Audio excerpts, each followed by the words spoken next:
Hello, I'm Ed Fuquay, Young Adult Librarian Extraordinaire here at Woonsocket Harris Public Library. Solitaire Frisbee from the Children's Room. And today, in honor of the summer reading program, which is all about fairy tales, storytelling, and mythology, we're here to talk more about mythology. I want to get into something that most people aren't very familiar with. Let's do it. Yeah, Sumerian mythology, the mythology of the area of Mesopotamia. It's a huge topic. There's a lot of stuff out there to cover. One reason why I like to do this is that many myths are well known to a lot of people. However, there's a lot of them that we don't know. And when you study a myth, you learn about the people who live in the past. Right. This shows their worldview, what they thought was important. And myth tells you so much about the people. And when you study mythology, you have to study history, because they're all intertwined. And to study history, you also have to study geography, because everything affects everything else. Right. So Sumerian mythology. Before I go very much further, I have to put in content warnings from now on, because we're dealing with ancient gods here. I probably should have said this before, the Celtic gods, but I didn't. Ancient gods didn't follow what we would call any rule of morality. They basically were their own morality. So gods, for the most part, did a lot of inappropriate stuff in ancient times. Oh boy. There's going to be a lot of violence, a lot of mature content, because these are gods we're talking about. They set their own rules and lived by them. Sumerian gods. Now, the area of Sumeria is an area also known as Mesopotamia. Mesopotamia is an old word that means between the rivers. It is literally between the Tigris and the Euphrates rivers. Right. Today that area is also known as Iraq. Most civilizations started along rivers. Around the same time as the Mesopotamian civilization arrived, so did a civilization arise along the Indus in India and along the Nile in Egypt. And we'll get to those later. The difference is the Indus and the Nile were both relatively stable rivers that flowed on a regular basis, and the Tigris and the Euphrates weren't. They were violent, unpredictable rivers that could rise up and wash people away at any time. Wow. And on top of that, because the area is known as the Fertile Crescent, because you could grow things there. So anybody who wanted to build an empire in the area had to conquer it, have enough food to feed their growing empire. So conquering Mesopotamia became a very important thing for pretty much every petty anti-dictator who lived. So the area we're talking about was ruled by the Akkadians, ruled by the Babylonians, ruled by the Assyrians, and eventually became Persia. And these mythologies was passed from like one group of people to another. And frequently they would arrive with their own gods, and they become combined with the gods that already existed. The great city from this period was Babylon. It was the largest city in the world at the time. It was the height of civilization. They invented two things that we still have today, which is writing and taxes. They could grow crops there, but they had very little metal and no stone or wood to build things with. So they had to conquer other countries to get all that stuff, and then they in turn got conquered themselves. Did Babylon conquer Phoenicia? I don't think so. Because I thought the Phoenicians had created writing. As far as I know of, the earliest ones were the Mesopotamians. Okay. They invented cuneiform, which they wrote with a stick pressed into clay, Right. which the sun then baked. There's some examples of it in the book. Yeah. And the stuff that we have that's their history is recorded on those cuneiform tablets. Right. They got some fantastic stuff. Their great god was Marduk, although he wasn't the creator god. That came later. Most mythologies have their own creation myth. I mentioned the Celtics were unique. In fact, there's no creation myth for them. But the Mesopotamians had the oldest creation myth that we know of. And it involves Apsu and Tiamat. Because originally, everything was water. Oh. So creation comes from water in their mythology, because water was the most important thing in their world, because they lived in a desert. Now, Apsu represented sweet water, and Tiamat represented salt water. Huh. But you have to have both of them to survive. So Tiamat and Apsu came together and produced gods, whole generations of gods, who went around doing whatever it is they do to in their spare time. The universe still hadn't been created yet. It was just gods floating in water. So sweet water and salt water came together to create a pantheon of gods. Now, some of them were Anu, who was the current high god, and Aya, who was the god of wisdom. Now, Aya, the god of wisdom, was trying to change things. And he was making so much noise that Apsu decided to get rid of them, that it was a mistake to create gods. He wanted everything to go back to the way it was before. And Tiamat tried to save the race of gods by saying, how can we allow that we ourselves created to perish? But it didn't work. So eventually Aya, the god of wisdom, was forced to kill Apsu. So he attacked him and displaced him, becoming Tiamat's new consort. And this is something we'll see again. Okay. The idea of one generation overthrowing the other generation of gods. That's going to come back again and again. There's also a case where the mother sided with the children against the consort, which is something we'll also see again and again. So Aya now becomes the Lord of Sweet Water. And it's important to notice that he is the Lord of Sweet Water, whereas Apsu was water. Mm-hmm.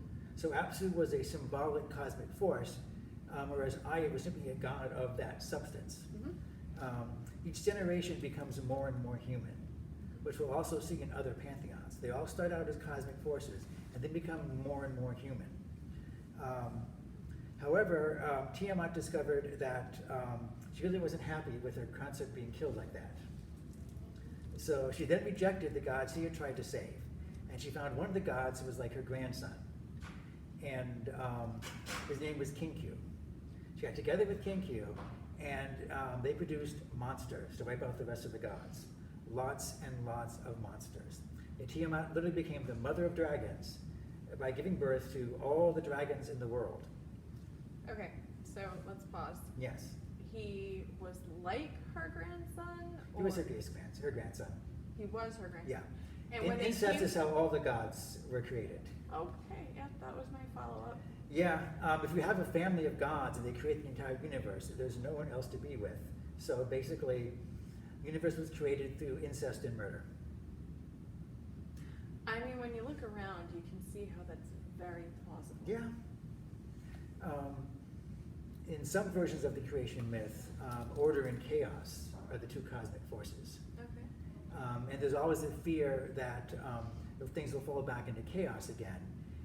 And in Babylonian mythology, there's a fear everything will return to water. Where everything had began in water, it will also end in water. They had the first flood myth, Mm-hmm. which would also appear in many, many other cultures. So ultimately, Tiamat gives birth to lots of monsters. In some versions, she actually becomes a monster herself. She becomes a giant dragon. So there's a huge war between the gods and a whole race of monsters. Eventually, one of these gods named Marduk is able to kill Tiamat. He's a god of wind and air, and so he's able to inflate her body like a balloon, and when her mouth is forced open by the pressure, he shoots an arrow down it, which goes right down her gullet into her heart, killing her instantly. Well, don't feel too bad. She got a second life as a villain in Dungeons and Dragons. Yes. Okay. Dungeons and Dragons, she's a goddess, she's the dragon goddess in Dungeons and Dragons, and she actually has stats so you can fight her, but I wouldn't recommend it because her hit points are like through the roof. She has multiple heads, and each head is a different type of dragon with a different superpower. Wow. Yeah, she's Okay. a tough cookie. So Marduk kills her, and then he cuts her body up, and he traced the universe out of her body. Now we'll also see that again in other mythologies. He takes her breasts and makes all the mountains in the world, and her blood becomes all the rivers of the world, and so forth and so on. And then later he kills her consort. I have nothing to offer to that. Yeah. Nothing. That's how it works. He killed her consort Kinku and threw his body up and became the heavens. And he used the blood of Kinku after killing him. He mixed it with earth and rolled clay together and created human beings. Now, because human beings are created with the blood of someone who had tried to defy the gods, so there's talk that human beings are born with this like taint because of that. That perhaps there's always something in humanity that will rebel against the gods because it's a part of our nature. But humans were created not to be free, independent people, but to be slaves. Because the gods had created a world where you had crops that needed tending, you had animals that needed raising and so forth, and the gods didn't want to have to do all that stuff themselves because that was dull and hard work. So there's no reason why they should have to do it. They can have humans do it for them, and then they would take a portion of the food and meat as sacrifice for their due, and just leave the humans to run the earth. I see. And that was how everything was created.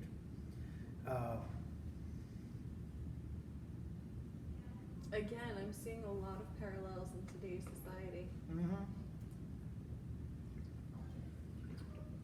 The ancient myths resonate very strongly with a lot of people. And because you'll see these cycles of myth again and again, because people all over the world, even though they're thousands of miles apart, sometimes hundreds of thousands of miles apart, human beings are all the same. And they react to their environment and the world the same way. And they create myths to explain the world they already see in front of them. Yeah. So you have the world set up, and you have the gods. And the gods get together and make more gods. Marduk is the current ruler of the universe. Most people believe that Marduk was probably a creator god from a different pantheon. And when they merged with Babylon through either conquering them or just through assimilation, their religion became part of the Babylonian religion. He was kind of written into their creation myth. Marduk probably didn't begin as a Sumerian god, but that's what he wound up. So you have an entire pantheon. I could list them all, but it's kind of pointless. There is a huge list of them on a clay tablet somewhere in a museum. The important ones from our point of view, they had a god of wisdom, and he had two daughters. One of them was Inanna, and the other was Ereshkigal. Now, Inanna is a goddess that you probably never heard of. Have not. She's a very important goddess to this day. She was a goddess, her sister Ereshkigal was the goddess of death. So she was one of those dark, goth goddesses and so forth. She ruled the land of the dead. Inanna, her storyline was later incorporated into Ishtar. Mm-hmm. Have you heard of Ishtar? Mm-hmm. They're virtually the same goddess.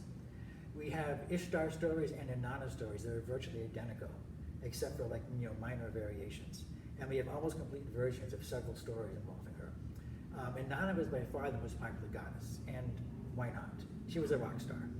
She was a goddess of love, she was a goddess of war, she was a goddess of physical passion. She could literally do it all. Her temples were full of sacred prostitutes of both sexes, but she also thought nothing of throwing on a suit of armor and riding into battle and fighting alongside the soldiers. She could do anything. Now, at some point in her life, she was married to Tammuz, who was a god of fertility. So the goddess of love is married to the god of fertility. Convenient, but problems. Oh. Now, part of the problem with this myth is that no one knows why the events happen. Inanna had to descend into the underworld, and no one knows exactly why. There's several different versions of this. She had to go to the underworld to consult with the dead about something. Her sister Ereshkigal was married to Golgana, the bull of heaven. Yeah, she was married to a bull. An actual bull. Mixed marriages, they never work out in the long run. It didn't last long, but yeah, they were married. So Inanna has to descend into the underworld. Now, the descent into the underworld, the descent into the land of the dead, is another thing we'll see in virtually every heroic myth cycle. Okay. Yeah. Joseph Campbell in particular will go on and on about that. The descent into the underworld is the important trial that great heroes, and in this case a great goddess, has to go through. And it was a tricky journey. The two sisters did not get along. One's a goddess of life, one's a goddess of death. I assume they fought all the time as kids. In some versions of the story, Ereshkigal invites her into the underworld. In some versions, she has to fight her way into the underworld. At one point, while they're arguing, Inanna shouts, "I will raise the dead from the ground and they will devour the living." So that was a threat of the first zombie apocalypse. I told you Inanna was cool. Yeah, she actually threatened a zombie apocalypse in ancient Babylon. All right. Ereshkigal did open the gates of the underworld to her, but she had to go through a series of trials to make it. And each of these trials involved leaving a piece of her clothing at a gate she had to pass through, which is kind of ironic because in all the depictions of her, she's hardly wearing anything at all. because the ancient Babylonians weren't really into clothes per se, because they lived in a very hot climate, you know. But she had 7 articles of clothing at least, including her crown, which she had to leave to get to see her sister. And by the time she arrives, she is naked and rendered completely powerless. She somehow lost her abilities. Now she's helpless at the mercy of her sister, the goddess of death. So they have a fight. And Ereshkigal strikes her dead and hangs her body from a hook, like an animal like in a butcher shop. So this is bad. So the gods, meanwhile, start having problems, let's say. Because if Inanna is in the land of the dead, no one can procreate anymore. Literally, no one can get it on because the goddess of this is now gone. So she's gonna have to. Tough situation. Yes, the gods have to do something to get her back. So, so they create these beings known as Gala, which are basically they're genderless creations. And why that's stressed in the myth, no one is really sure. Being neither male nor female somehow makes them immune to Ereshkigal's power. Even though Ereshkigal is not the goddess of love or fertility, but somehow because they're neither male nor female, that puts them on that mystical middle ground that lets them enter the underworld unharmed. And in some versions of it, they steal Inanna's body. In other versions of it, they strike a deal with Ereshkigal. But in any event, they secretly smuggle into the land of the dead the water of life that can revive the dead. And they splash it on Inanna and bring her back to life again.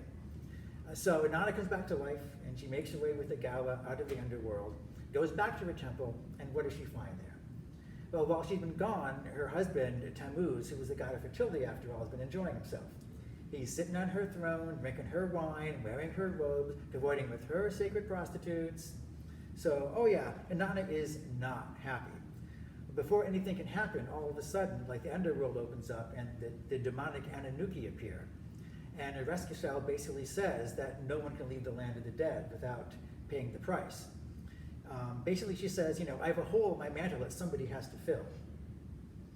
So Inanna says, well, I have a husband I've now gotten very tired of, so I'll send him to the land of the dead. So this unfortunately also causes the human cry, because he's a god of fertility himself. So they're kind of between a rock and a hard place. There's a lot of hemming and hawing, going back and forth. Several gods appear. Tammuz is the son of the sun god. So the sun steps into it and gives his, 10 cents worth. So the United Nations were created. Yeah, basically.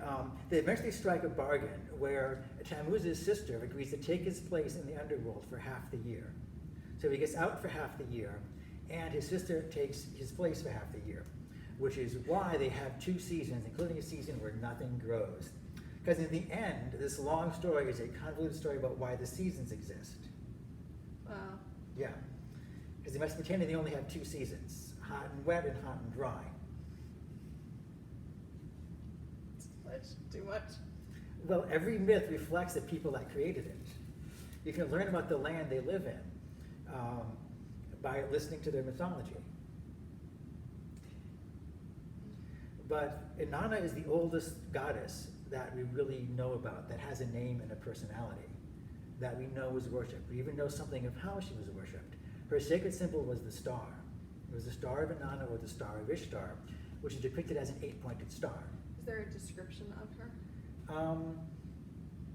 Basically, she's a gorgeous woman without a lot of clothing, and she frequently has the aspects of animals. Oh. She will have horns, or in one case, clawed feet. In one of the clay tablets, when she's thinking about going to the underworld, they start with the phrase, she sat her ear to the great above, she sat her ear to the great below. And they're using the word sat to represent the way an animal twitches its ear when it hears something, Right. as if he somehow had animal ears too. So possibly in their depiction, she had cat ears, maybe. Okay. They really don't know. Interesting. There are some depictions of her, but at the same time, they're really not labeled, so she gets confused with other goddesses. She's sometimes confused with Lilith, who also has clawed feet, because Lilith is associated with the owl. She was a demoness from their mythology.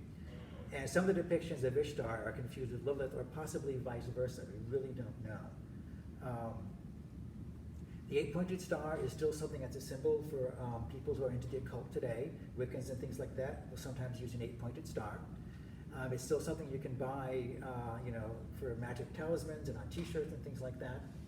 Now, Inanna's story was associated with Ishtar. They became the same goddess. She's also the same goddess in which the cameo appears in the Old Testament as Astarte. The one that Jeremiah in the Old Testament was very, very upset about. That's her. Yeah, that's our Inanna. And later on, when the Greeks encountered this mythology, they naturally associated her with Aphrodite, their own goddess. The names even sound kind of similar. And then years after that, the Romans also associated them with their goddess of love. Wow. Now, the star that was sacred to Inanna was a very bright star that's located to the east, down near the horizon. And we can still see it today, of course. But today, when you point to that star in the east, we know that's not actually a star, it's a planet. And you know what planet it is? Venus? Yes. When you point to the star and says that's Venus, we're really calling on the namesake and the power of the oldest goddess in the world, Inanna. Wow. That's impressive. It's very cool stuff. And there's not that much written about it, as opposed to, like I said, Greek mythology and things like that. I was hard pressed to find books on it, which I only have like one on display here. And there are several good books about Sumerian mythology, but our library personally doesn't have them, and all the ones that ordered are still in transit. Right. So, Noah Kramer did a really nice study of Sumerian mythology and its relationship to the Old Testament in particular.